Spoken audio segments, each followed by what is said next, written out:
Bueno, un nuevo episodio, don Hernán y don Gordonea Producciones. ¿Este es qué? ¿El 70 y qué o el 80? 78. 78. 78. Ah, qué chévere. Oíste, hoy tenemos un invitado que conocí hace muchísimo tiempo, pero no, estoy tratando de hacer memoria. Yo creo que la primera vez que nos conocimos y me impresionó mucho, pues porque pues, a uno le impresiona ver a otro colombiano en San Francisco. Yo creo que nos vimos, Juan, en un meetup de Twilio, alguna cosa, una razón así, sí. y yo dije, qué tan bacano lo que está haciendo en ese momento. Y creo que eso fue por ahí en el 2000, como en el 2013, 2014. Vos estabas trabajando en We Hearted y creo que en el 2014 te pasaste para Uber y vos en este momento estás en GitHub. Entonces, y nos seguimos pues en Twitter. Entonces yo quería que Juan nos contara pues cómo es ser ingeniero de pues estas grandes compañías en Silicon Valley y todas esas anécdotas que debe tener. O sea, Silicon Valley la fundaron creo que en el 2012.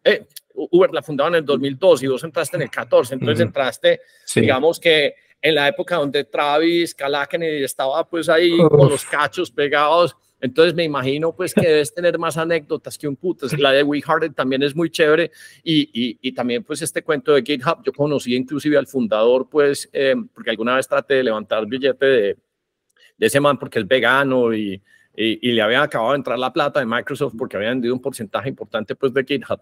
Entonces vos tenés un montón de historias, pero primero que todo contanos pues quién sos.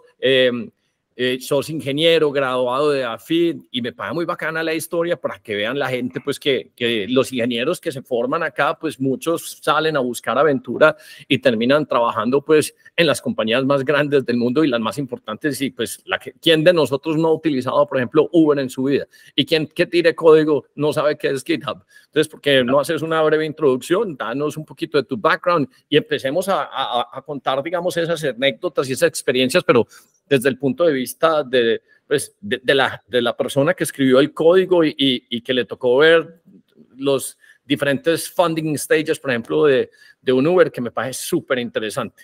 Sí, no, de una, Hernán, gracias de nuevo por la invitación, encantado de estar acá.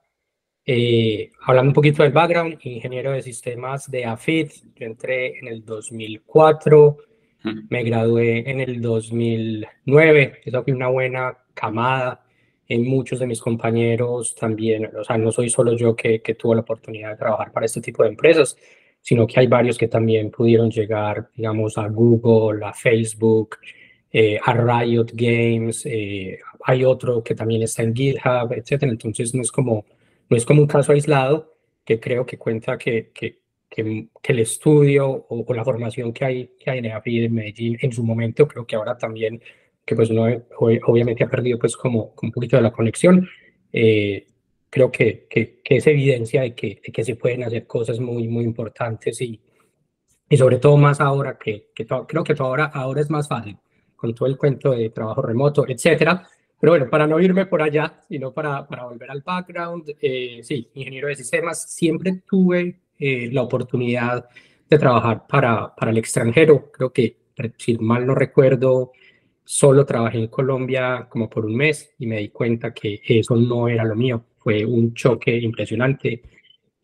Yo tuve la fortuna en el 2008. ¿Y siempre trabajaste para el extranjero porque asumo pues que sabías muy bien inglés?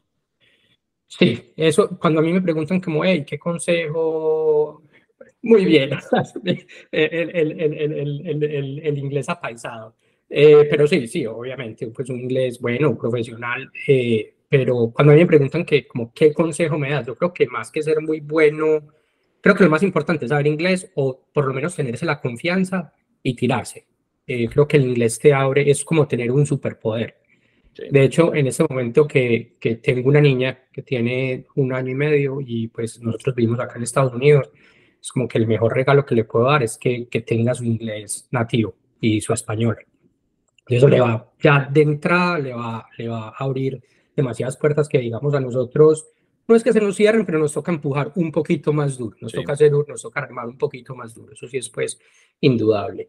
Entonces sí, por el inglés tuve la fortuna de venir a Maryland en el 2008, la práctica de la universidad, creo que eso es algo muy bueno también pues de AFID, ese lema de abierta al mundo. Yo creo que el hecho de poder viajar y conocer otras culturas, etcétera. O sea, la vida del inmigrante es dura. Yo creo que eso lo forma a uno, le forma carácter.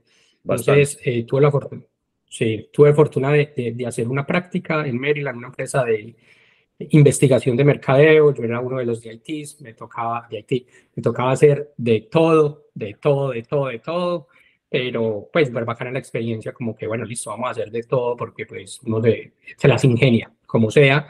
Y ahí yo empecé a ir al grupo de Ruby, que es un lenguaje de programación que en su momento, por allá en el 2008, estaba cogiendo mucha fuerza, estaba empezando un framework que se llama Ruby on Rails, que ya conocía. De hecho, nosotros empezamos con un PDF NAFID, compañero que es un personaje que eventualmente creo que también podría ser un muy buen invitado para este espacio, fue el que nos lo introdujo. Y yo empecé a hacer un grupo muy pequeño, era un nicho realmente, y ahí empecé a construir mi network, por así decirlo. Entonces, terminé mi práctica. De hecho, hice un programita en Ruby on Rails, lo dejé allá en la empresa de investigación de mercadeo. Creo que no sé qué tanto lo habrán utilizado.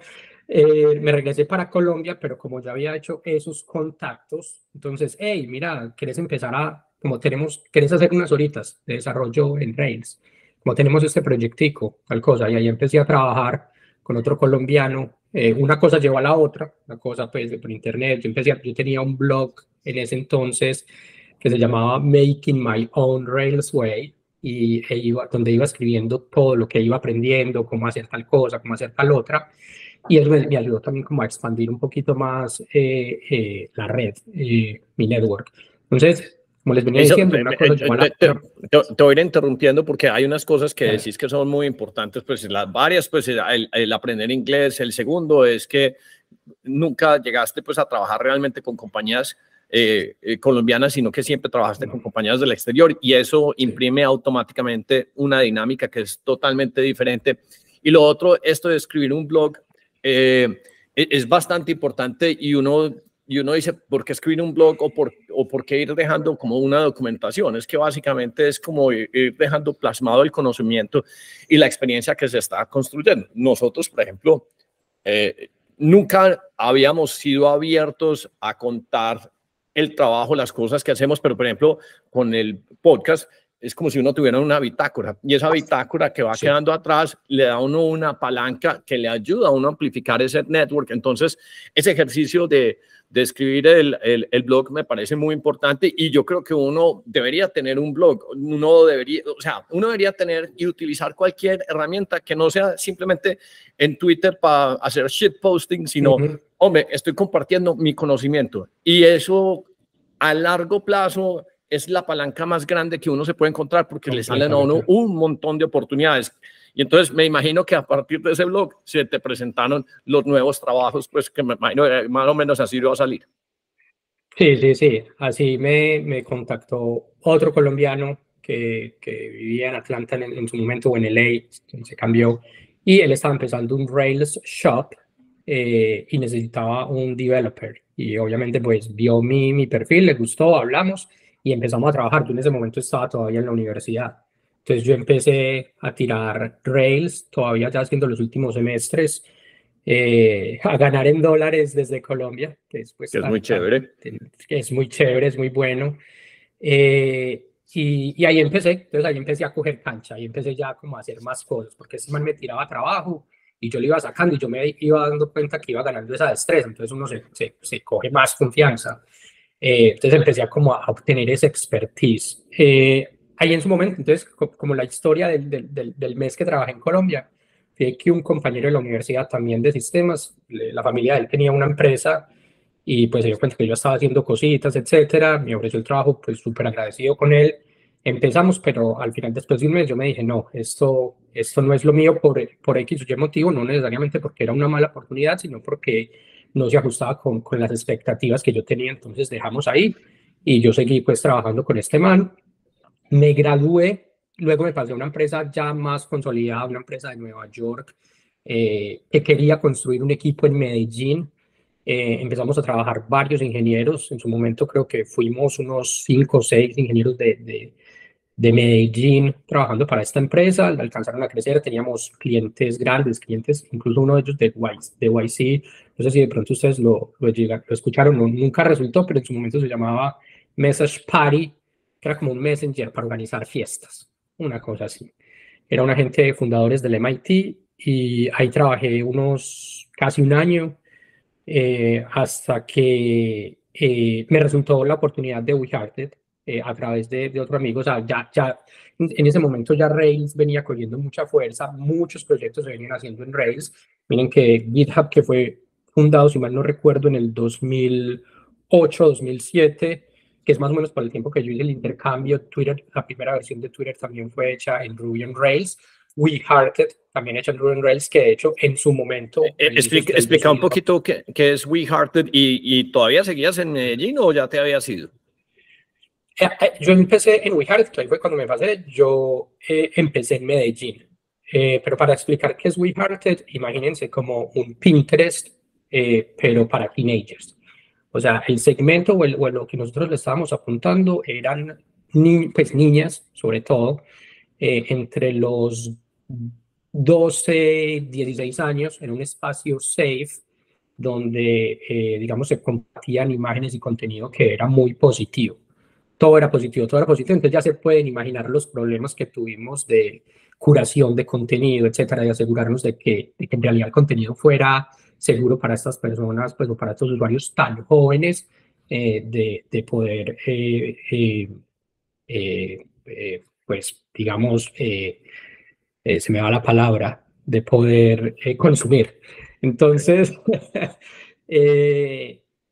eso es WeHearted a grandes rasgos. En su momento, una anécdota es que nosotros, pues obviamente teníamos nuestra propia investigación, etcétera, y en su momento, pues la competencia era Pinterest, y en algún momento nosotros llegamos a tener más tráfico o más por las métricas que estuviéramos midiendo. No estoy seguro cuál, entonces no me quiero tirar al agua para que después, quién sabe quién lo lea y no saquen, no, eso es fake news, pero en algunas métricas nosotros sí íbamos en la delantera que Pinterest. Después ya pasaron un par de años o un año y ahí ya pues sí fue evidente que Pinterest estalló, mientras que WeHearted no pudo evolucionar y adaptarse, porque algo que pasaba es que una vez estos usuarios llegaban a los 16, 17 años, o sea, era como que llegaran a un cliff y los perdíamos. Entonces no había retención. Ese problema no se pudo solucionar y pues... Sí, entre otras, pues uno hay varias cosas que le tiene que poner cuidado a todas las startups, pues al Customer Acquisition Cost y de retención, porque es que si usted tiene, como dicen los gringos, pues un leaky bucket, no hay nada que hacer, y la retención pues es realmente lo único que importa. El producto que no retenga es la muerte, está condenado a morirse. Perfecto, eso que decís, leaking bucket, era eso. Entonces, WeHearted todavía existe, creo que solo está la aplicación de iOS y la aplicación de Android, y ya. Sí, lastimosamente, pero retomando, yo empecé a trabajar con ellos desde Medellín, pero ellos querían tener un equipo en San Francisco. Entonces ahí fue donde me dijeron, parce, véngase, y yo como que, ay hermano, yo acá como estoy de bueno, trabajando en Medellín, cerquita a mi familia, pero yo ya en su momento pues me había ido a vivir solo, pero vivía muy, muy cerca, que sería como el mejor de los dos mundos. La verdad tenía un work-life balance, como work-life muy, muy bueno en Medellín. Y yo como que, ay, bueno, no, listo, vamos, las oportunidades hay que tomarlas, pues si me aburro, cualquier cosa, pues... Y cuando te dijeron vámonos, entonces, ¿vos solo tenías pasaporte colombiano o vos tenés pasaporte gringo? ¿O ellos te patrocinaron la visa o cómo fue? Ellos me patrocinaron la visa, yo solo tenía visa de negocios. Yo había tenido la del intercambio, que fui acá en Maryland, tenía la normal, pues la que turista, tiene todo el mundo, la sí, normal, la turista. Sí, la normal. Y ellos me dijeron, parce, véngase que les conseguiremos la H1B. Y vea pues esta anécdota, yo no estaba tan convencido en su momento, porque de nuevo yo estaba muy bien en Medellín, porque yo motivo. 2012 estamos hablando, ¿cierto? 2012, 2012 inicio fue el que empezamos, entre 2012 y 2012. O sea, vos y yo aterrizamos en San Francisco, yo aterricé en San Francisco en abril del 2012. Pues vivía en Miami antes, pero San Francisco 2012. y gigantes campeones, y ya vamos a hablar de todo eso también, de esos 2012-2014, de acuerdo, pero ya vamos a hablar de esa época porque creo que fue muy interesante en San Francisco.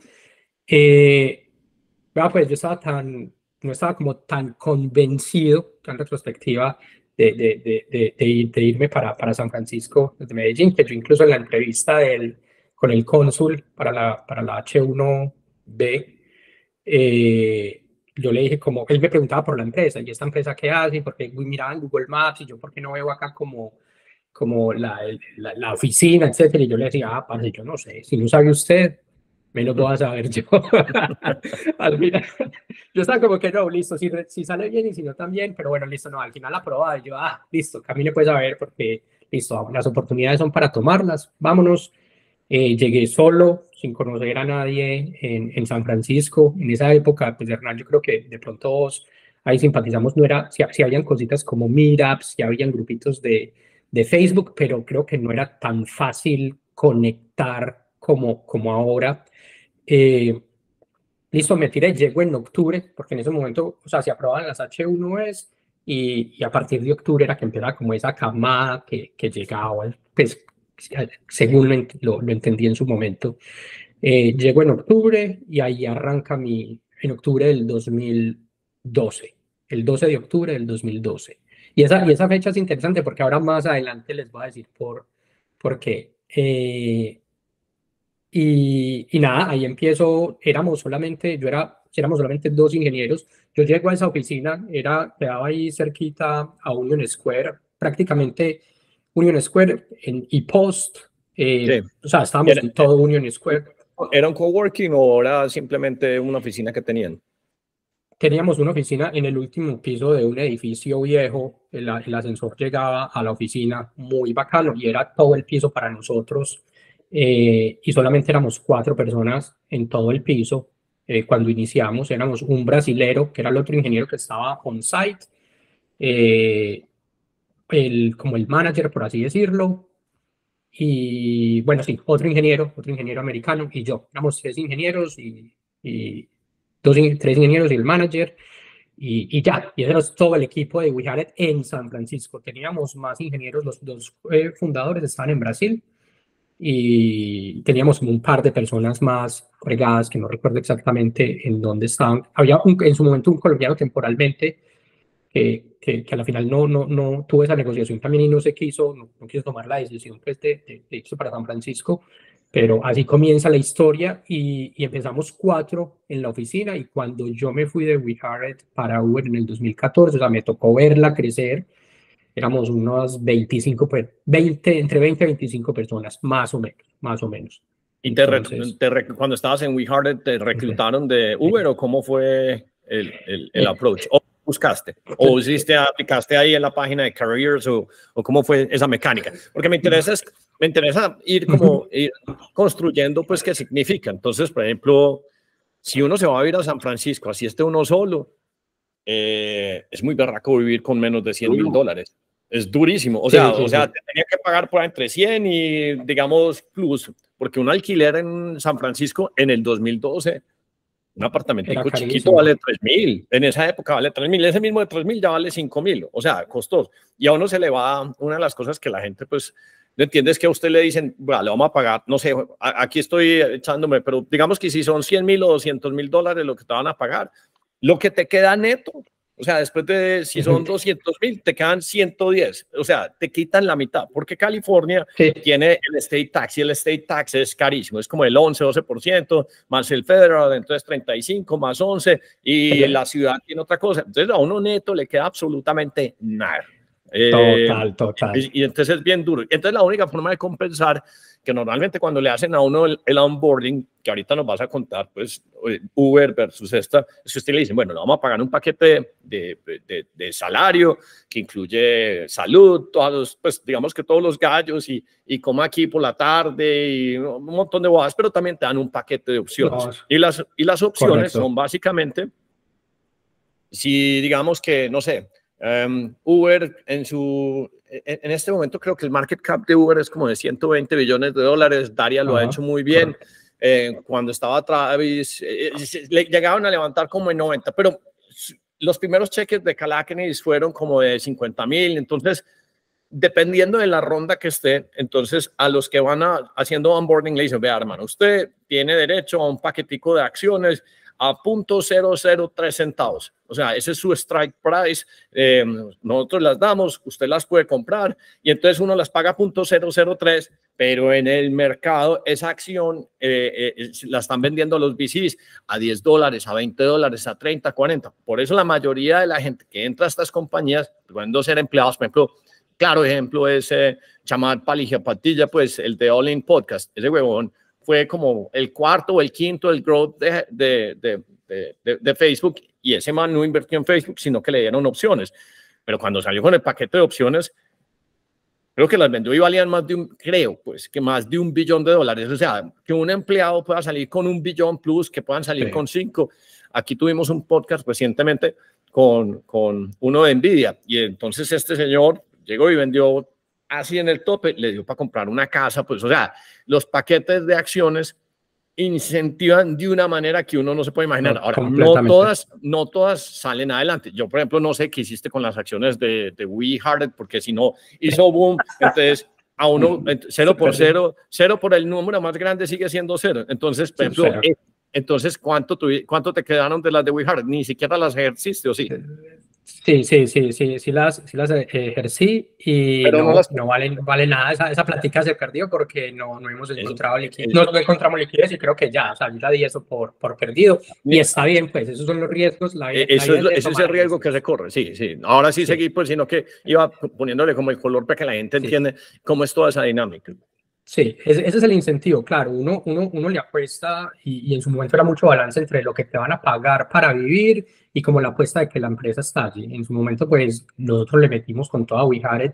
Yo escuché el rumor, pues, de la board, eso era bacano, como era una empresa pequeña, había mucha comunicación y hubo en su momento una oferta interesante para vender la empresa, pero, pues, por X o Y motivo decidieron no cerrar el negocio, habríamos podido obtener algo, no lo hicieron. ¿Y era una acqui-hire o era simplemente una pues, ¿qué es una acqui-hire? Entonces, eso es como la ganancia del perdedor. O sea, cuando una compañía de pronto no alcanza lo que llaman escape velocity, pues que llega y dice, creamos un tren, nosotros somos los líderes en el mercado. Entonces, otras compañías, entonces un Pinterest podría decir, no, pero es que contratar en San Francisco es un camello súper difícil, es un proceso donde uno tiene que entrenar a la gente, pues seamos prácticos y compremos esta compañía WeHearted en 10, 20, 30 millones de dólares y quiere decir que en esencia se traen el equipo de ingeniería y lo ponen a trabajar. Muchas veces los compran y luego apagan el producto y simplemente se integran.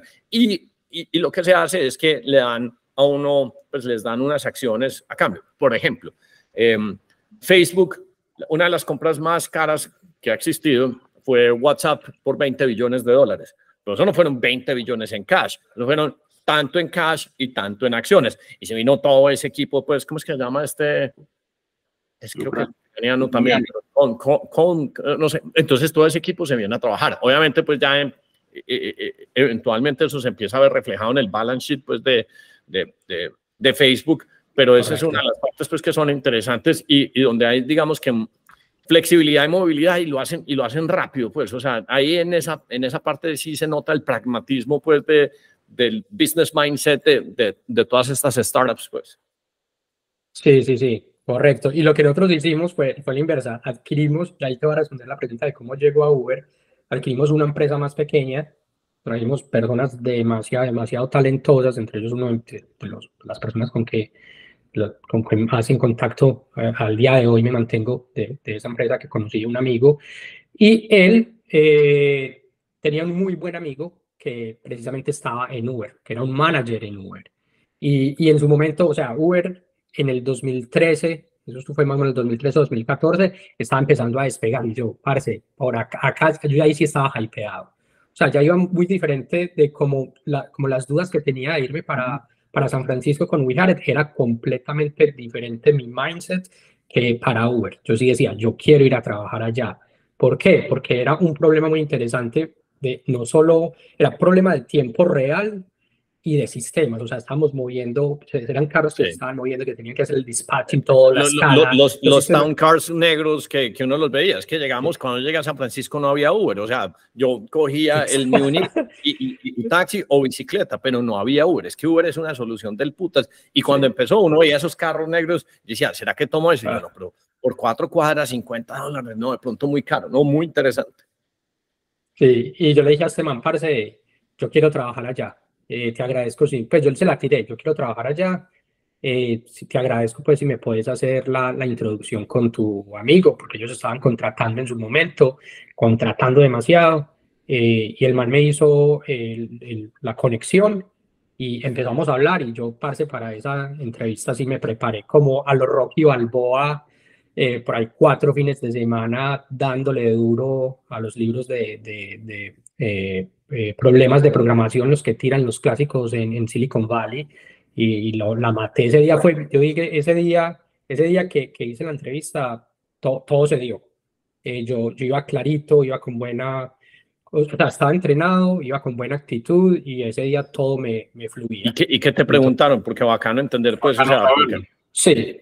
Sí, fueron más o menos 4 o 5 horas, son varias sesiones. En una de ellas me pusieron a diseñar Uber, que como yo diseñaría Uber. Entonces yo en un tablero, dele, y me tiraban preguntas y yo hacía preguntas y dele. Esa fue muy bacana. En otra me pusieron a hablar sobre un problema reciente en el que hubiera trabajado antes en WeHared. Y acá, pues, para no irme, lo voy a describir rápidamente. Uno de los problemas más grandes que tienen las redes sociales es con las cuentas que son muy populares, es decir, cuentas que tienen millones de seguidores.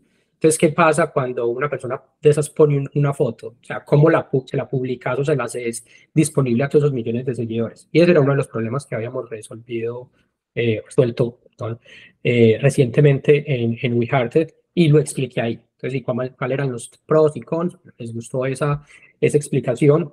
En otro fueron los problemas de programación, uno de esos clásicos técnicos, y ahí lo terminé haciendo, y el otro fue muy interesante porque fue más práctico. Y yo, como para tratarme de hacer la entrevista más fácil, como les decía, lo que me preparé como Rocky no era mentiras. Como Uber estaban intentando sacar una API externa, que fue el equipo al que yo estaba aplicando, en el que quería trabajar, en su momento no había muchas librerías de Ruby, que era pues, el lenguaje en el que yo pues, tengo más experiencia, y lo que hice yo fue crear una librería en Ruby para poder hacer la integración de algo que se llama OAuth con la API de Uber. Entonces yo llegué, hice una aplicacióncita con eso, empecé a sacar estadísticas de la API de Uber y lo mostré. Entonces empezamos a hacer como cambios sobre esa aplicación que yo había hecho. Entonces fue facilito, yo ya había hecho la tarea, y no, de una, pum. Uno sabe cuando le va bien o cuando le va más o menos. Yo salí de esa entrevista muy contento. Fui a celebrar con un parcero también colombiano que estaba en WeHearted, sin que me hubieran dado el sí, pero yo ya sabía que, bueno, que si no me Tenías la daban, no energía, pues, importaba. sí, Sí, eso no se hubiera demorado 4 horas si si no te quisieran despachar, pues. Exacto. Y ya, yo quedé mamado, eso sí, pero contento. Y a los días me escribe Mike, que se llama el manager del parcero, y me dijo, parce, sí, de una negociamos. Y yo, parce, ahí tuvimos como... Eso es muy bueno. Contá cómo negocia uno, o sea, qué es lo que te envían. No sé si en este momento puedes revelar los números, porque son bacanos, pues, todas esas historias, porque hay mucha gente que aspira, hombre, ¿cómo me voy a trabajar? Yo no sé, en la nueva startup, ¿cómo me trabajo en esta, por ejemplo, en esta de hardware nueva que se llama Rabbit? O cómo me voy a trabajar a OpenAI, o cómo me voy a ir a trabajar en cualquiera de estas compañías de cripto, porque es que ese proceso de negociación, yo lo viví también.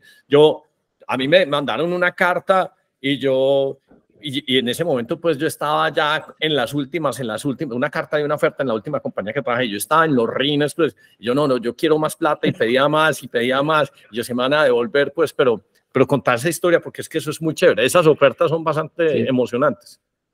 Sí, son bastante emocionantes, y la verdad, Hernán, Darío, o sea, el que no sabe es como el que no ve. O sea, mi única experiencia había sido con WeHearted, y uno sin experiencia es como que, bueno, uno cree que porque uno es paisa, que uno sabe negociar y que no sé qué, y uno intenta y uno pide un poquito más y no sé qué, pero al final no, eso es durísimo. Entonces, no, como obviamente yo tengo que reconocer que ellos tenían un leverage y es que pues además que se dieron cuenta, pero el leverage era que yo quería estar allá, o sea, yo iba a tomar esa oportunidad, sea como fuera, yo la iba a tomar. Entonces, es que uno entró en Uber en el 2014, es que llevaban 2 años. No tenían, es que solo estaban en San Francisco, no habían salido de Estados Unidos. Estaban en la candela. Exactamente, exactamente. Y en su momento, o sea, y después se pone más interesante, ahí me desvío un momentico porque como entre el 2000, yo entré en Uber en el 2014, pero igual también me tocó todo ese crecimiento, pero a mí me tocó ver y ser algo que se llama ser como bar racer, como entrevistar mucha gente, y a mí me tocaba entrevistar gente de Google que estaba dispuesta a bajarse el título, como digamos que si eras staff engineer o senior engineer, era tan duro entrar a Uber que nosotros o la empresa bajaba los títulos, como para que la gente se esforzara en ir por esas promociones. Entonces era difícil entrar, era como haciendo una analogía con el fútbol y pues, o sea, realmente era como entrar, no sé, al Real Madrid en su momento, en el 2014, digámoslo así. Fue por un periodo de tiempo muy pequeño, pero era un círculo difícil de entrar. ¿Cuál era la oferta? ¿Qué cargo te pusieron en ese momento? Yo entré como, era ingeniero 3, que es como lo que va antes de senior engineer, staff engineer, principal engineer, y está bien. La oferta, pues prefiero no revelar los sí, datos, no revelar después. Pero haciendo un comparativo, te ganabas 10 y te ofrecían 20 o te ofrecían 15 o... No tan así. Con las opciones, obviamente sí, al final del día a día de hoy sí terminó siendo mucho más rentable.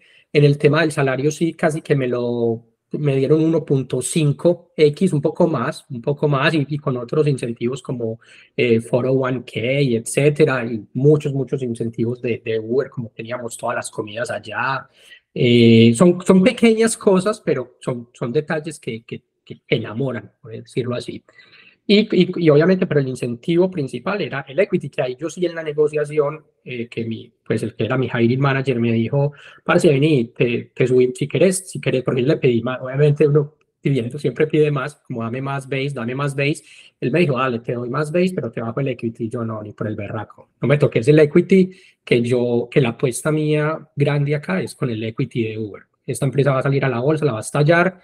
Y yo tuve la fortuna que rusheé como esa entrada ya, yo fui muy rápido en tratar de entrar, y justo yo entré y la empresa se evaluó de 20 billones en su momento a 40 el otro día. O sea que a mí me tocó ese dobleteo. Entonces yo como que, bueno, al menos me moví. Cuando vos entraste ya estaba en 20 billones.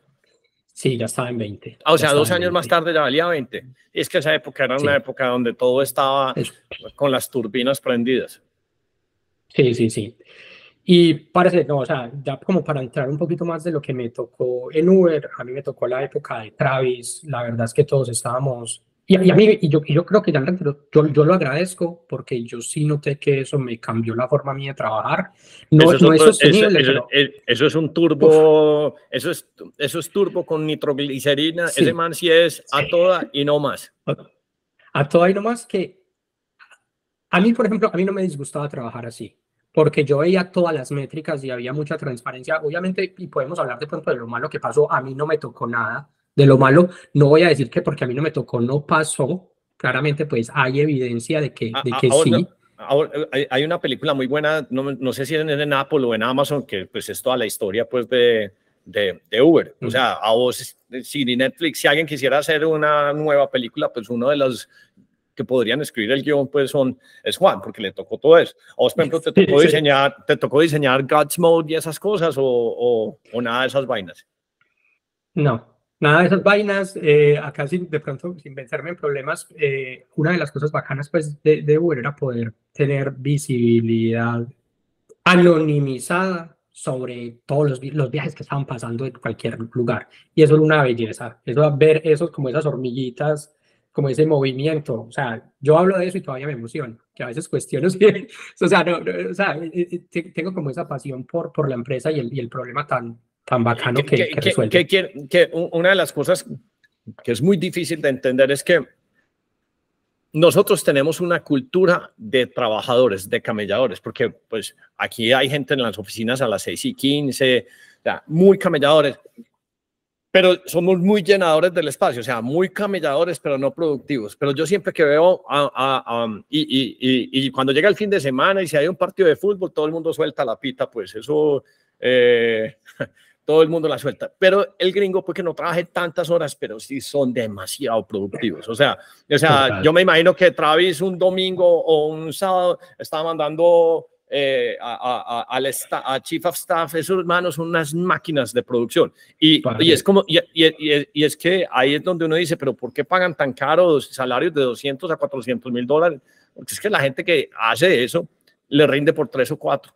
Entonces eso que contabas de Travis, yo me imagino eso en el War Room y todo eso, ese man, digamos que diciéndole a las tropas, listo, vamos a entregar este producto, abramos Boston, abramos Nueva York, abramos tal cosa, y luego cuando se metieron en esas guerras de comprar, ¿cómo es que se llama? La de, el parecido a Uber, que le costó un montón de plata, pues a la China, ¿cómo es que se llama? Didi.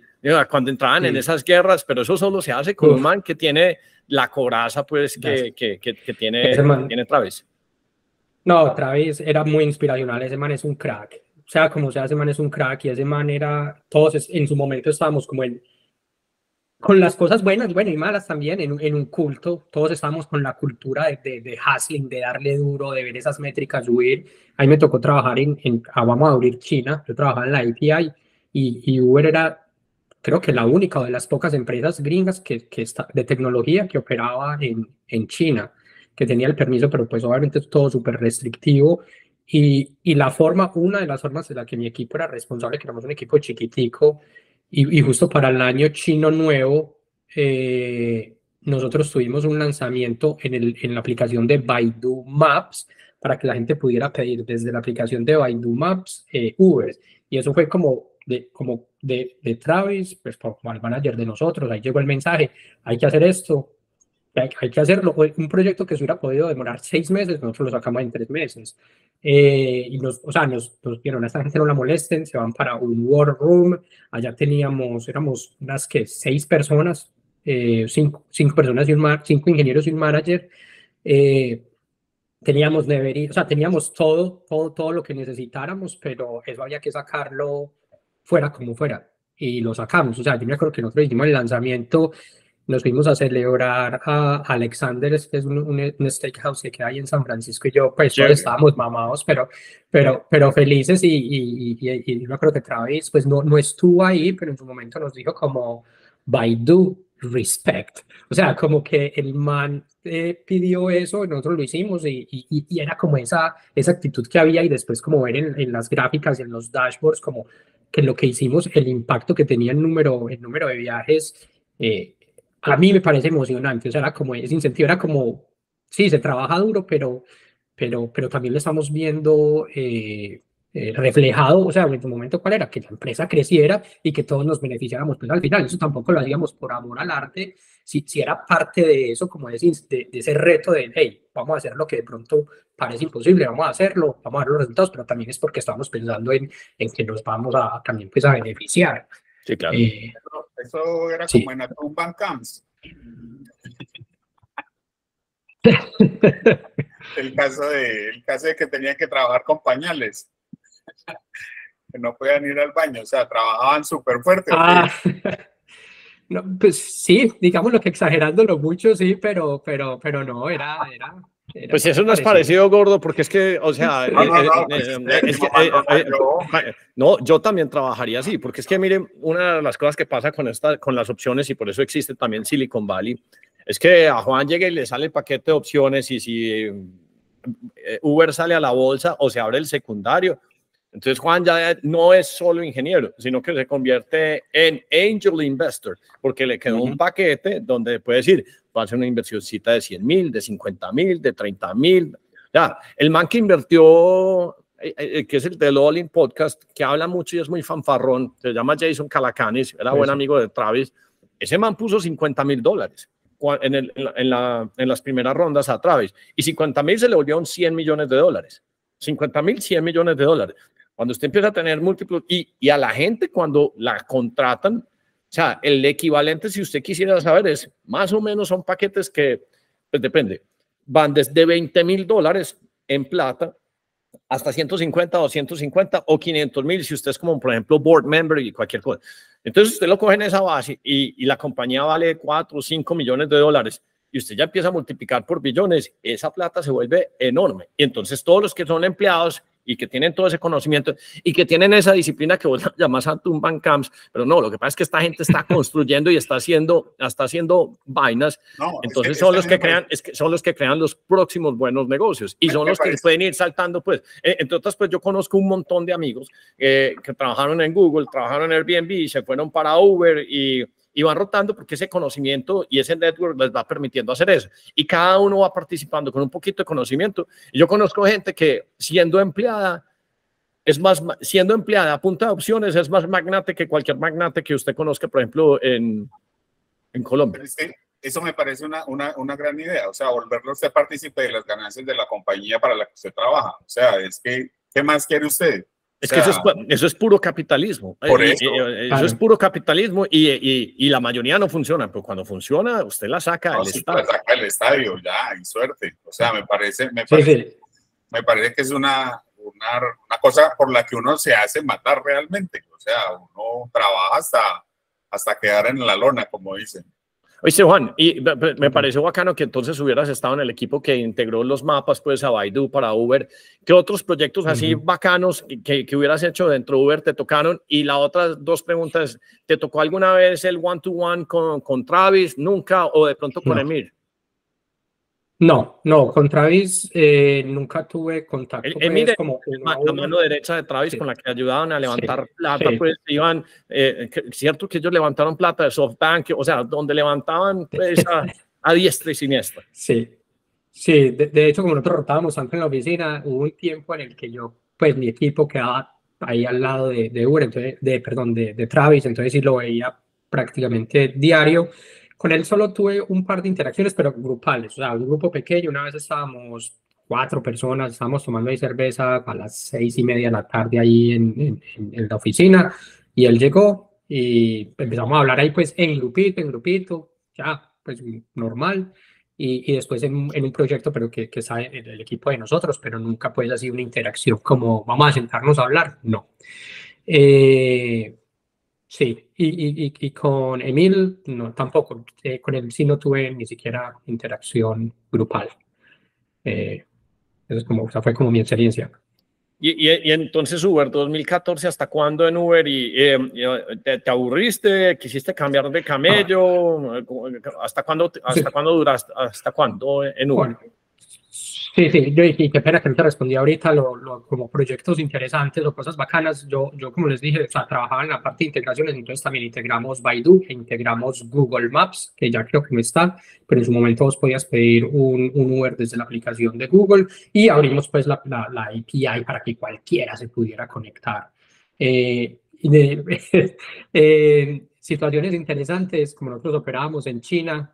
Sharon Cole también era muy duro, ser responsable de esos sistemas. Muchas veces o alguna vez me llamaron a las 3 de la mañana, me hablaban en chino y yo no entendía qué estaba pasando y yo colgaba, yo dije, no sé quién se me estará llamando, cuando después por allá fue que caí en cuenta que de pronto era algún empleado de Uber como haciéndome paging. Y claro, entonces evidentemente son a las 3 de la mañana uno como un zombie, bueno, vamos a arreglar esto, qué es lo que está pasando, hablar con la gente del marketplace, etcétera. Y después, como yo siempre había querido trabajar como en los sistemas de tiempo real, todo el dispatching, o sea, como la magia donde qué pasa cuando yo pido un carro, terminé trabajando para la parte de los conductores, haciendo un producto para la última aplicación que se lanzó en el 2017, 18, que fue muy enfocada en los conductores y en 2 productos específicos. Uno que era darle sugerencias, o sea, digamos, sugerencias de movilidad para incrementar las chances de que te llegara un viaje rápido. O sea, vos te pones en línea y puede que si estás en el medio de la nada no te va a llegar un viaje rápido. Entonces la aplicación te decía, pum, hey, te sugerimos que te empieces a mover para este sector.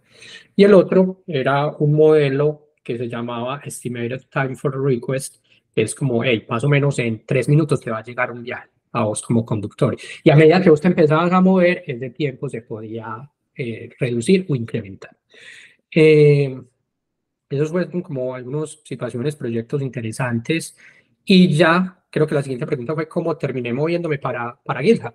Sí, pero antes de que me contes eso, porque es que me despertaste otras dudas, porque entonces ahí empezaste, pues esas predicciones tienen que ver mucho con Machine Learning, un poquito de inteligencia artificial. ¿Qué fue lo que viste estando en Uber que vos decías, uy, hermano, esto sí es muy hardcore tecnología, que te impresionó? Y yo decía, no, porque pues yo ni siquiera, como yo no te sé tirar código, entonces yo no sé si la aplicación de Uber son muchas líneas de código, es una cosa gigante, o sea, eso o sea, eso tiene más capilares que un riñón, pues, o sea, qué tan grande que viste que fuera súper volado, que uno dice, no, es que si no hubiera estado en esta tecnología jamás hubiera tenido acceso o hubiera conocido una vaina así. Ese insight.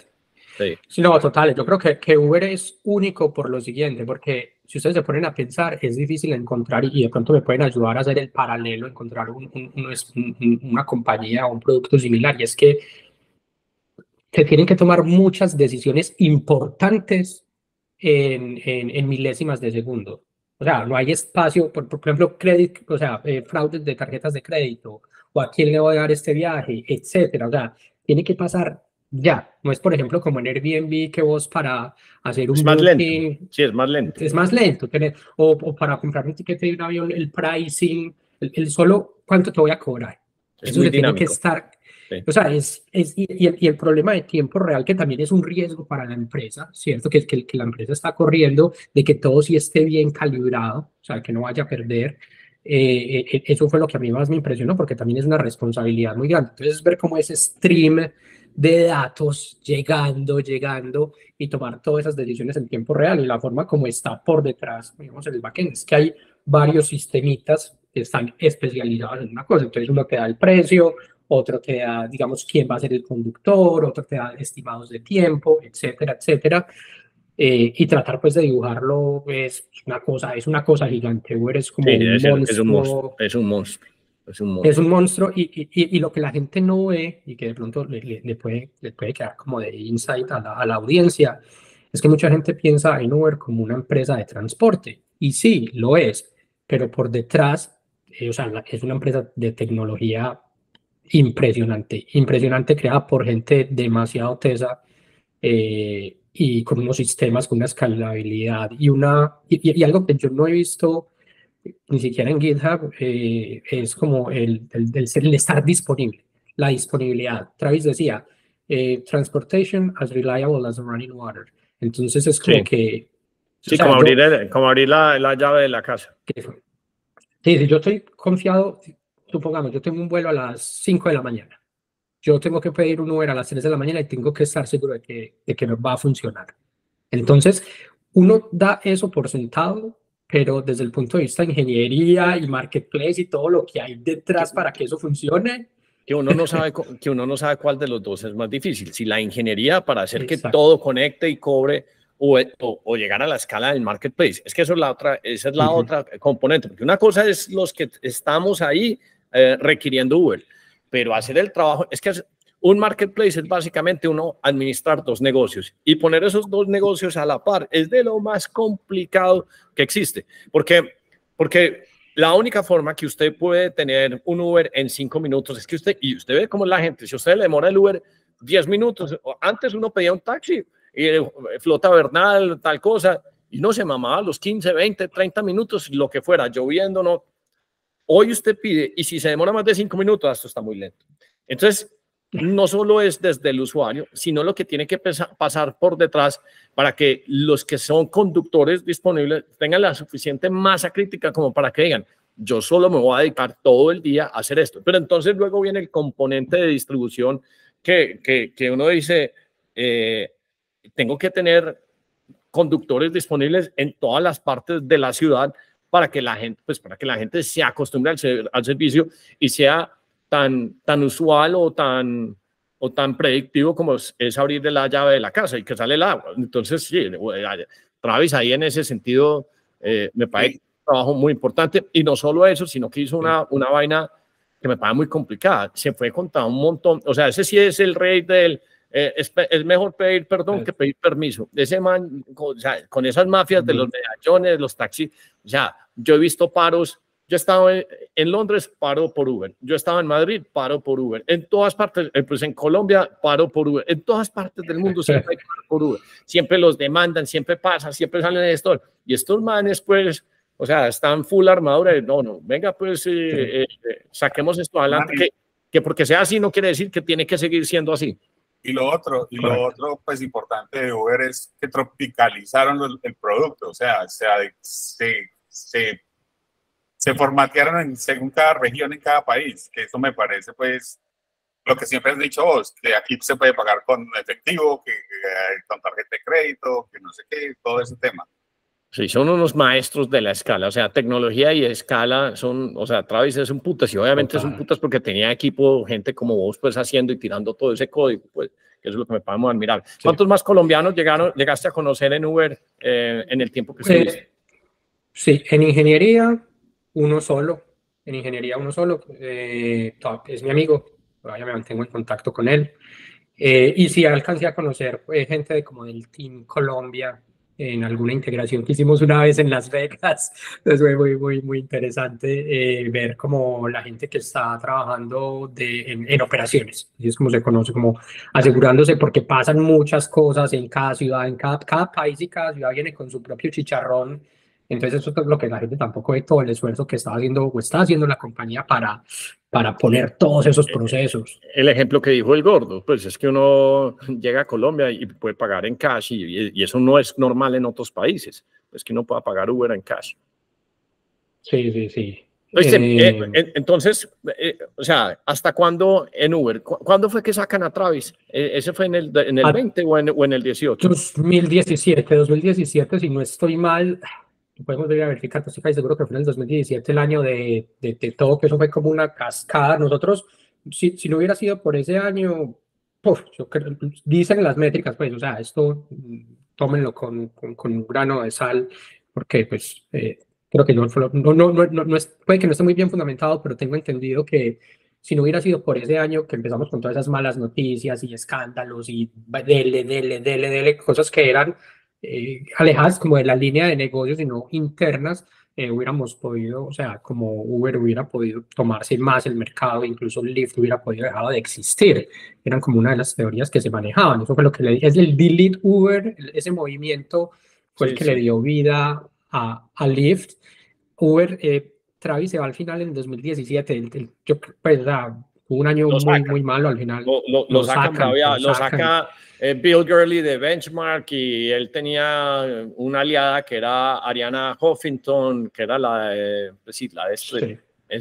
y le hicieron pues ahí un golpe, pues un coup d'etat le hicieron al Travis, pero Travis también por ser tan no agresivo, sino tan empujador, estaba haciendo de pronto muchos daños. Y la otra cosa que sí estaba pasando, pues vos mencionabas que Google estaba integrado en la aplicación, pero entonces se puso a pelear con Google y Google terminó fondeando a Lyft, y entonces en esa época se produjo unas distorsiones muy raras, y era como la plata estaba tan barata, entonces era Lyft, Didi y todos los otros pues, de competencia a gastar plata para capturar mercado. En algún momento yo me acuerdo que uno pedía Uber, y el Uber, pues, o sea, yo vivía en Presidio hasta la oficina ahí en Mission, y podía valer $7, que no era normal. ¿Por qué valía $7? Porque era plata subsidiada de VCs. Entonces llegaba un SoftBank y dije, no, yo le voy a dar $5 billones en este valuation para que usted se tome el mercado. Entonces todo se empezó a distorsionar. Entonces llegaba los de Lyft y Google decía, no, yo le voy a dar $500 millones, vaya winner, y ya no se trata de tecnología y negocio, sino un poquito como de game theory. O sea, si esto va a ser rentable, solo gana el que winner takes all. Entonces se producen unas distorsiones muy bravas y se empiezan a crear startups y digamos que un montón de zombies y cosas extrañas. Ahorita, pues, una de las grandísimas ventajas de tener tasas pues al 5,5, es que lo primero que le preguntan al negocio es, ¿y usted es rentable? ¿No es rentable? Ah, no es rentable, no, hermano. Pues, pues no. Muéstrame su ARR, si no son $500,000, pues entonces no le vamos a prestar billete. Pero entonces 2017, entonces ¿cuánto más duraste vos en Uber? Ahí me tocó todo ese drama y yo como que bueno, listo, la verdad sí nos afectó porque hicimos algo que fue como corregir demasiado la cultura.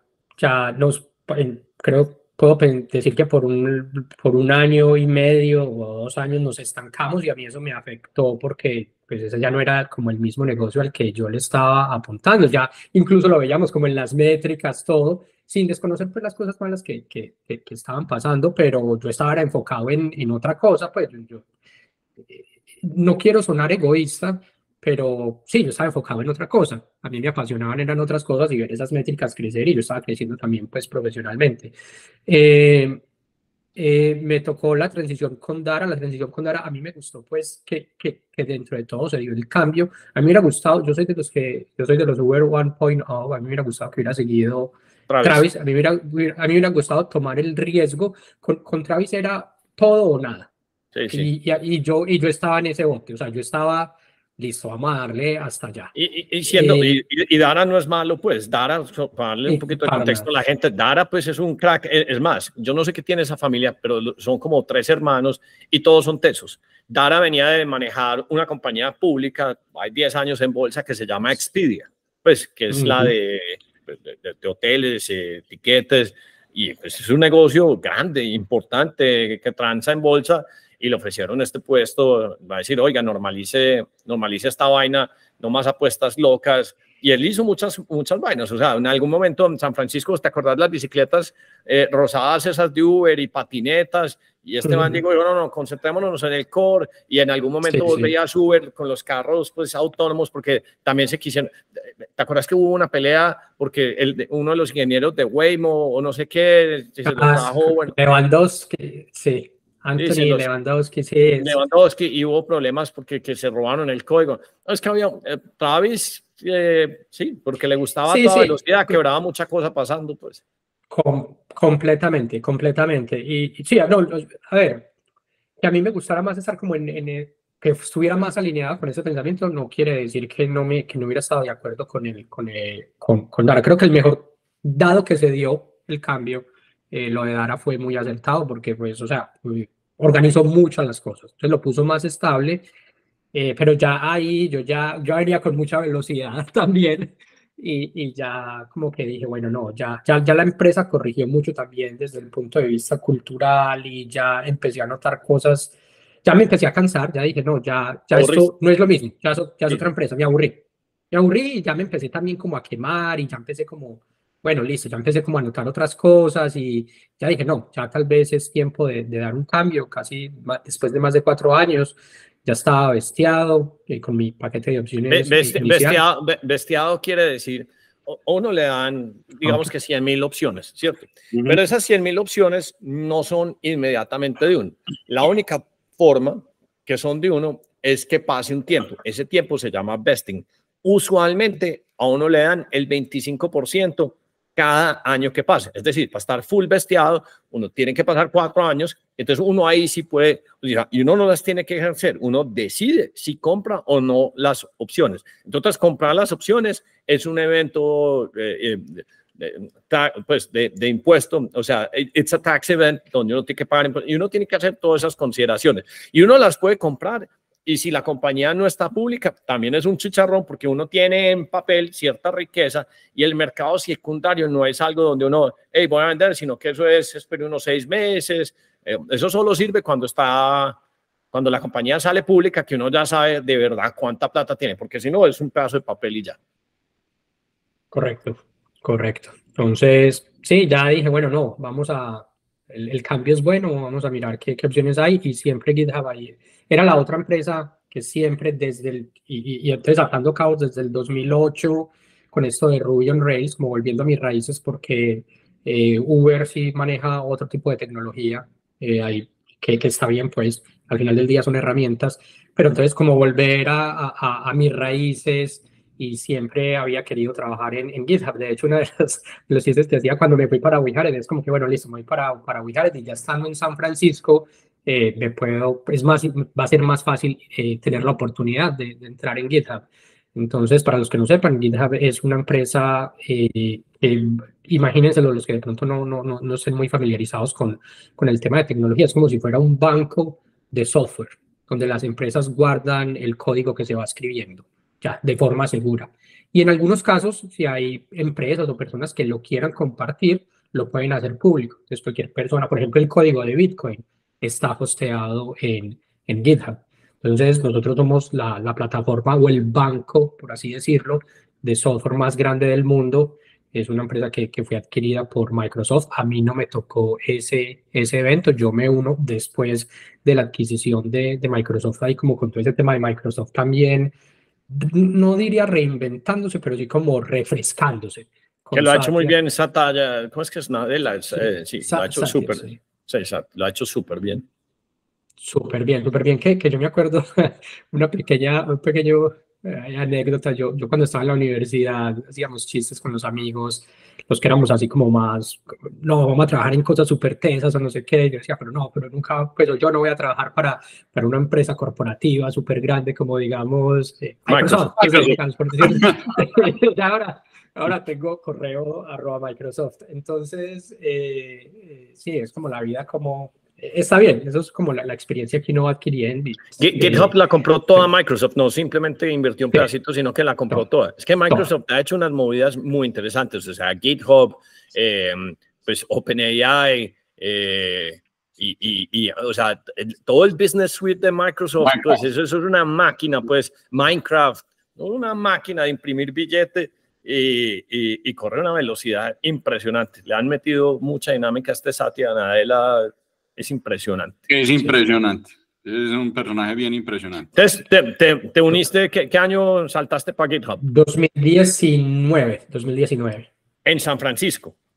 En San Francisco, que es como lo bacano de estar allá, Silicon Valley. O sea, yo sé que así se empieza a descentralizar la vaina. No es lo mismo. Y en su momento, pues allá ir a tocar la puerta de GitHub o ir a tocar la puerta de Twitter o de Google o de Apple, pues ya estás ahí, como venga, entrevísteme y si les gusto, pues o sí, porque es como algo mutuo, pues obviamente el tema de las entrevistas, listo, venga, eso sí es una ventaja competitiva pues de San Francisco, sí, claro. de esa área. Entonces sí, me fui, habían 2 colombianos ya en GitHub, entonces eso me facilitó también pues el referral, al menos, o sea, me facilita todo el networking y el estar allá también facilita. Los 2 amigos estaban en Ámsterdam y GitHub ya sí era más grande cuando yo entré que Uber en su momento cuando yo entré. Entonces, sí, no, y bacano, es muy diferente la empresa, ¿no? Son problemas diferentes, es más, digamos que el ambiente es más... hay problemas muy interesantes, pero nada como, yo creo que muy pocas cosas se comparan como a esa época de Uber en el 2014, 2015, 2016. Sí, lo que pasa es que era otro tipo de líder, pues, y ya estás pues, sí, bajo el umbrella corporativa. No, pero vení, yo vuelvo y digo que no sé tirar código, pero te hago una pregunta que pues yo que oigo y trago mucho podcast, una de las cosas que más interesantes me ha parecido, a ver si te sabes este dato, es ¿cuánto código en este momento que se está escribiendo en GitHub es hecho por AI en este momento? Yo creo que todavía no. Nosotros tenemos, no sé, para responderte a la pregunta, no sé cuál es el dato. Pero si estás viendo, pues ese banco sí está creciendo a una velocidad que no era la misma de hace tantos años. Completamente. Y nosotros tenemos una herramienta que se llama GitHub Copilot, que, o sea, yo la utilizo y te ayuda demasiado. De nuevo, no te hace toda la tareita, pero sí te ayuda demasiado. O sea, es realmente un copiloto. Entonces, una vez es como que, una vez se queda sorprendido te hace como que te autocompleta. Digamos, vos escribís una descripción de una función, algo que quieras que haga el programa, y esto te tira un esqueleto que a veces es funcional. O a veces vos simplemente lo tenés que medio cambiar y ya. Entonces, eso sí es... En eso que estás en eso que estás describiendo, yo pues que vuelvo y digo que trago mucho podcast. Este man Chamath, pues que siempre ha estado pues en su fondo, ahorita dijo, no, la oportunidad es tan grande que me voy a inventar un fondo con mi propia plata que se va a llamar 80-90. Y básicamente quiere decir, el 80% del camello lo hago afuera de Estados Unidos, en el suroeste asiático, todo complementado con AI, para que cualquier negocio que hoy sea, por ejemplo, SaaS, que cobre, no sé, $1,000, yo le voy a decir, échese de $1,000 que yo le voy a cobrar solo el 10%, o sea, $100. Entonces, hay un movimiento bien interesante donde la gente está tirando más código. Obviamente vos has estado pues en la espina dorsal, donde escribís cada layer de todas estas aplicaciones, pero se vienen unos movimientos interesantes con todo este cuento de AI, donde uno tiene mucha más escalabilidad. Y ahorita todos estos equipos, y una de las cosas importantes que aprendimos de la pandemia fue que aprendimos no solo a trabajar remoto, pero yo creo que es más importante a verdaderamente utilizar las herramientas que permiten el trabajo remoto. Yo creo que eso es como si nos hubieran hecho un upgrade a todos, porque antes pues, o sea, ahora la gente, o sea, pide Rappi, pide un Uber y sabe que toca así, porque si no lo hace así, pues entonces le toca devolverse pues al método arcaico. Entonces me parece como bien interesante eso. Cuando entraste en Uber eras ingeniero 3, ¿qué puesto tenés en GitHub? Senior ¿Sí? Engineer. Sí. Ah, qué bien. Sí. Qué bien, hombre. Sí. Me gané esa promo en Uber, sí fue dura, porque como les digo, esa gente le tiraba en su momento, pero, o sea, se lo tenía que ganar o sea, lo tenía que demostrar, pues, con creces, como se dice. Sí, senior en GitHub y lo que estabas diciendo del AI, yo como lo veo, es que son herramientas que yo quiero ser optimista, obviamente eso, y yo creo que ustedes han hablado al respecto. Para mí, eso, o sea, son herramientas que creo que nos van a levantar. Obviamente hay que ser cuidadoso, pero desde el punto de vista de como desarrollo de software, o sea, si uno se pone a pensar a mirar hace 15 años, 20 años, 30 años, las herramientas no eran tan accesibles como lo son ahora, o sea, menos gente programaba porque era, digamos, más difícil, por así decirlo, requería un grado de inversión cognitiva más grande. Ahora ya hay abstracciones que le permiten a personas que de pronto no tengan ese background tan técnico empezar a hacer cositas. Entonces eso creo que es lo que va a pasar, y yo lo que quiero pensar es que se nos viene una edad, pues una época donde vamos a ver qué resulta con todo el tema de Bitcoin y o sea, creo que viene una edad, puede venir una edad, yo quiero ser optimista, pero como que se viene una edad dorada donde no lo veo como lo que decías de Chamath, por ejemplo, no lo veo como en el caso de nosotros que estamos acá en Estados Unidos, digamos desarrolladores en Estados Unidos, no lo veo como un riesgo, sino que van a ser herramientas. Ya la gente, por ejemplo, a lo mejor esto va a ser, bueno, a lo mejor va a ser más fácil para mí como desarrollador empezar a ejecutar en productos y ideas que tengo, porque ya no voy a necesitar de pronto invertir tanto tiempo mío en hacerlo, sino que voy a poder apoyarme en muchas herramientas de AI para ahorrar tiempo. Entonces, yo lo veo más como una oportunidad y que creo que va a terminar siendo, espero, que termine siendo, pues bueno. Razón por la que saltaste de San Francisco a Boston. Bueno, muy buena, no, tuve una bebé en el 2022 y esa fue o sea, ya San Francisco es muy bacano si vos estaba con mi esposa o si sos un joven profesional, etcétera, pero levantar una familia en San Francisco es posible, pero hay que seguir remando. Entonces yo ya dije, no, estoy cansado también de remar toda la vida como contra la corriente, por así decirlo.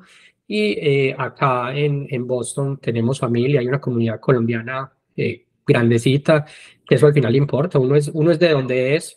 O sea, que como volviendo al tema que a mí me había dado, como en su momento no estaba muy seguro de irme de Medellín a San Francisco. Y en Boston, en Massachusetts, la educación por lo menos pública es de las mejores de Estados Unidos.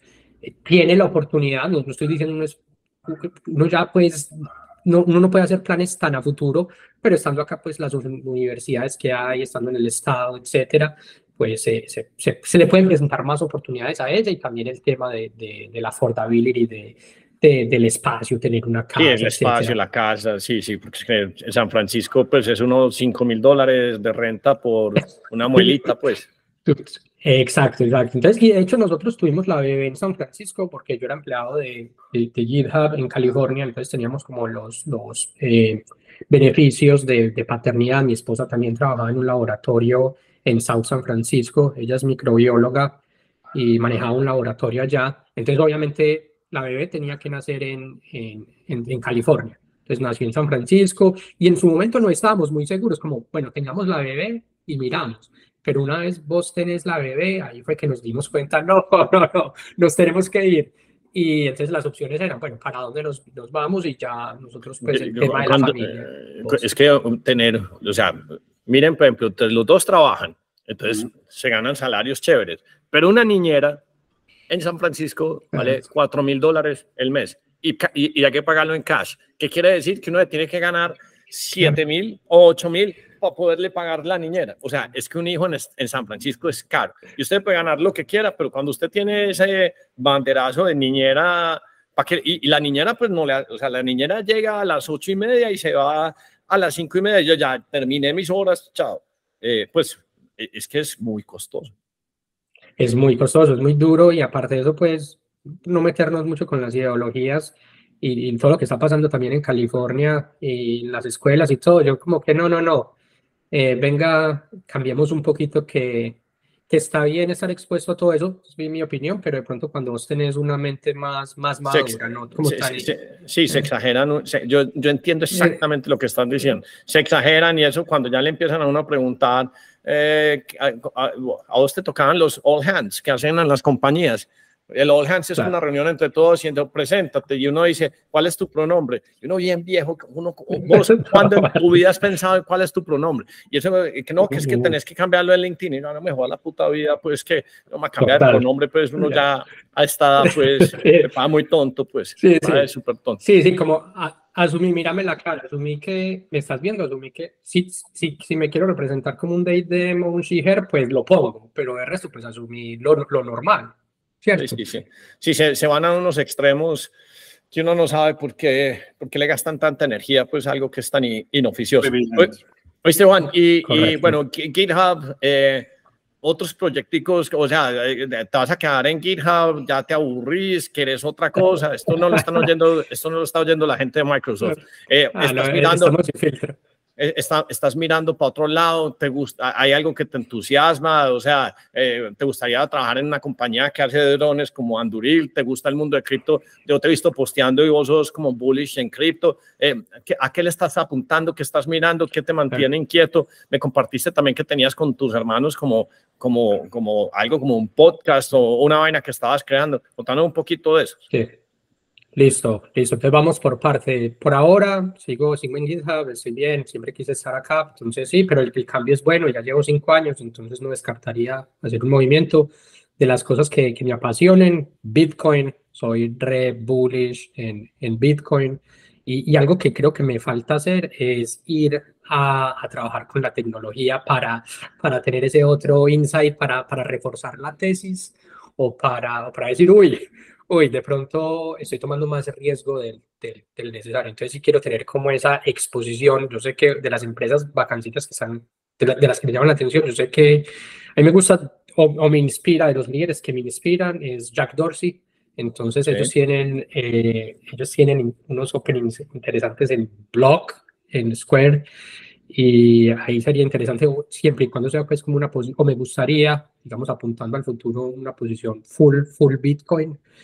El proyecto con el que he venido trabajando con mi hermano y con otro socio, que también es ingeniero de sistemas, se llama Los Gigantes. La otra pasión que siempre he tenido desde hace muchos años, desde que estaba en la universidad, ha sido todo el tema de mercados bursátiles, finanzas. Creo que si no hubiera sido ingeniero de sistemas me hubiera metido por ahí.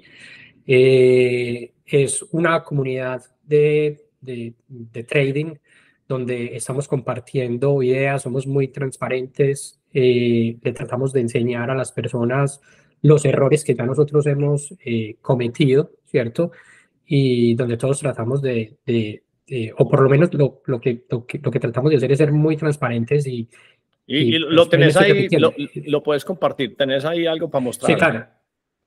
Sí, se llama ¿Te comparto la pantalla o...? Sí, para verlo. Listo, espérense, yo acá abro Gigantes de Ardor, a ver, yo veo que share screen. Ay, muchachos. Pues sí, Nada. ok. Ahí está. ¿Qué share screen? Esta gente de Safari, dame un segundito. Pero sí, eso es típico, siempre que uno comparte, Darío y a mí siempre nos pasa lo mismo. No sabe uno dónde está. Sí, no, y sí, yo estaba preparado para Zoom, pero acá estamos sin filtro. O si no, bueno, sigamos, y si algo ahorita lo pillamos. Y si no nos mandas el link, describirlo entonces, ¿qué es lo que estás haciendo? Eso sí. Losgigantes.org, ahí tenemos un video donde se explica todo. Nosotros hacemos trading en vivo 2 veces a la semana, los lunes cuando abre el mercado, los viernes también por la mañana, no cuando va a cerrar el mercado, pero es el último día. Nosotros negociamos muchas opciones. Ojo que el tema de opciones, yo llegué por un loco con el que trabajé en Uber precisamente, un man que estudió en el MIT, tiene grados en sistemas y en matemáticas, y él fue el que pues almorzando con él todos los días, porque era de mi equipo. Él había trabajado en un hedge fund y fue el que me empezó como a mostrar todo este tema, y yo ahí me apasioné por las opciones cuando yo descubrí las opciones, sobre todo del lado del vendedor. Yo dije como que, ¿cómo así que esto existe, hermano? ¿Y yo dónde estaba todo este tiempo? Entonces, ¿cómo así que yo puedo empezar a generar una renta ahí variable sin tomar necesariamente mucho riesgo, entendiendo obviamente lo que uno está haciendo? O sea, no es que decir que no hay nada gratis en la vida, todo tiene su catch.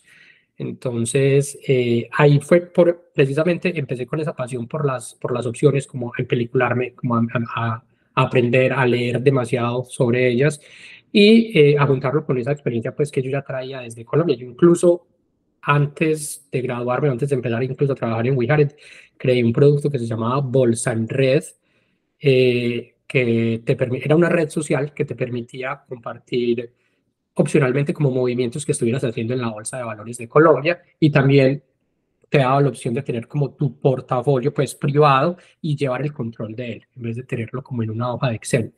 Ese productico alcanzó a tener como 500 usuarios y al final pues ya no lo pude seguir sosteniendo ni nada, pero ya como que marcaba esa tendencia de la pasión que siempre he tenido por los mercados bursátiles, y ya creamos Los Gigantes justo antes de la pandemia. Nos tocó, o sea, navegamos todo ese rally, todo el dip y todo el rally, después como el bajón del 2021, etcétera. Y nada, o sea, aprendiendo en el proceso.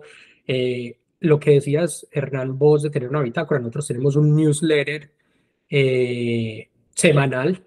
Si quieren, pues los puedo suscribir a ustedes si quieren, si están interesados, para que vean más o menos cómo es. Sí, yo te pago a mi correo, véteme yo. A mí me gusta mucho también las opciones, solo que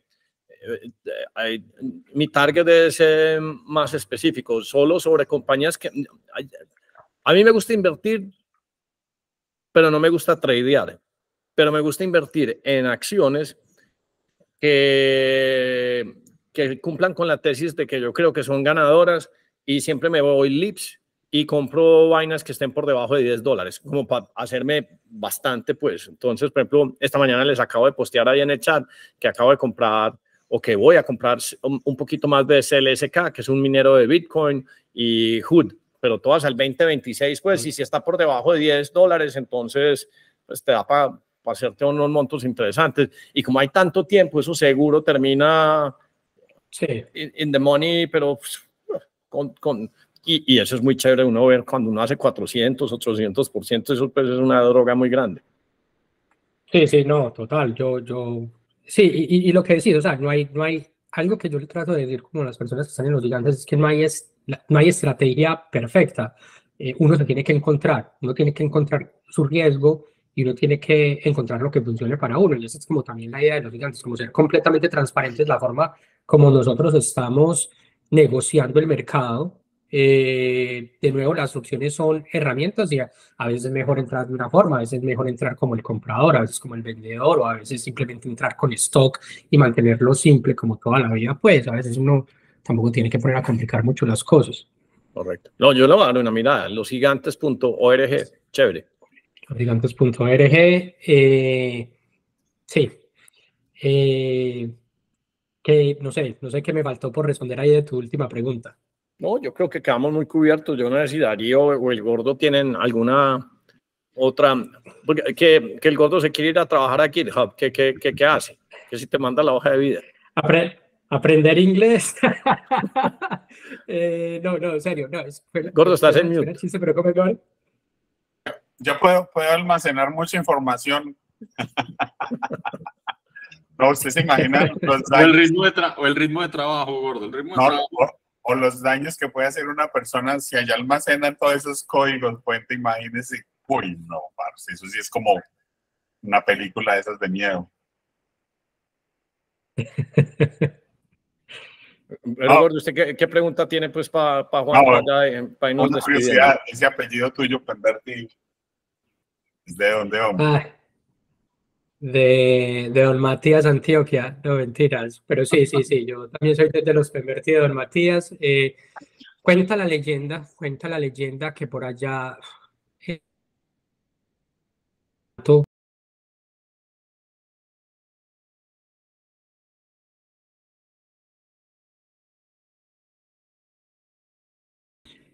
Francisco Pemberti, probablemente fue el primer Pemberti en Colombia.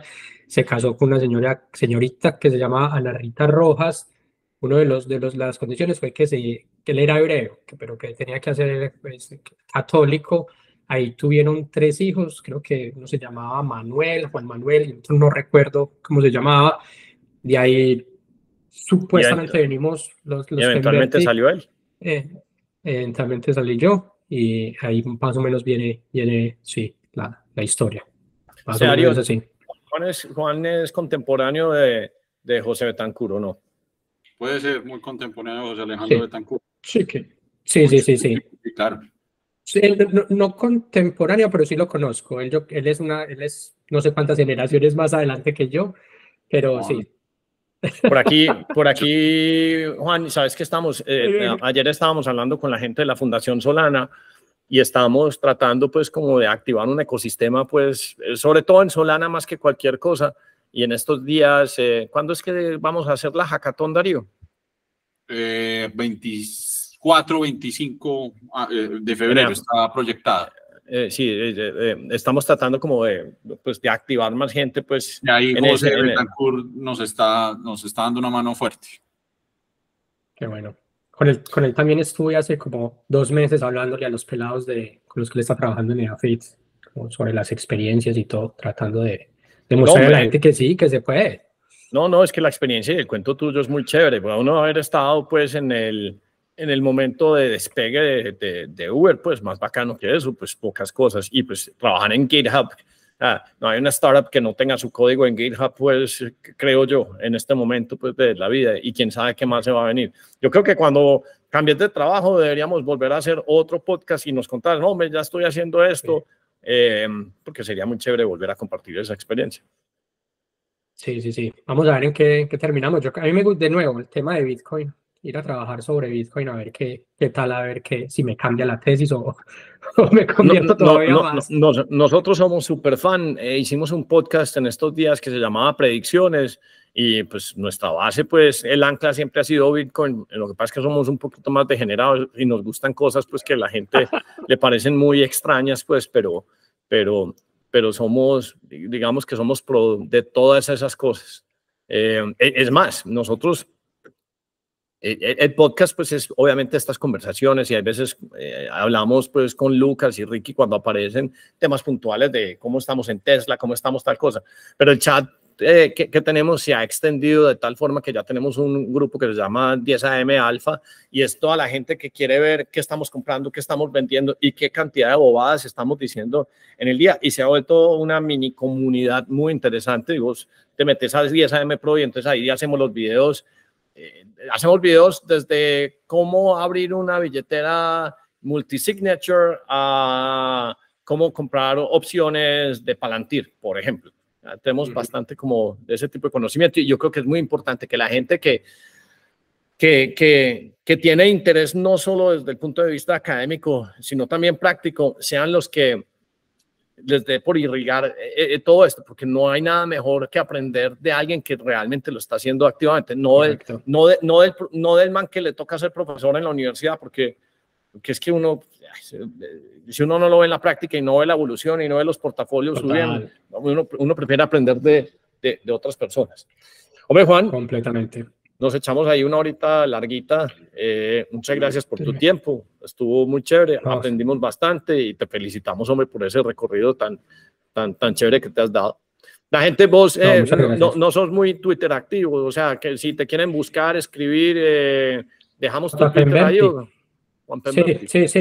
Sí, yo, JPenberti en Twitter, sí, de vez en cuando pongo ahí ideitas, pero casi todo lo hacemos internamente, pues los insights y todo en el canal interno de los gigantes.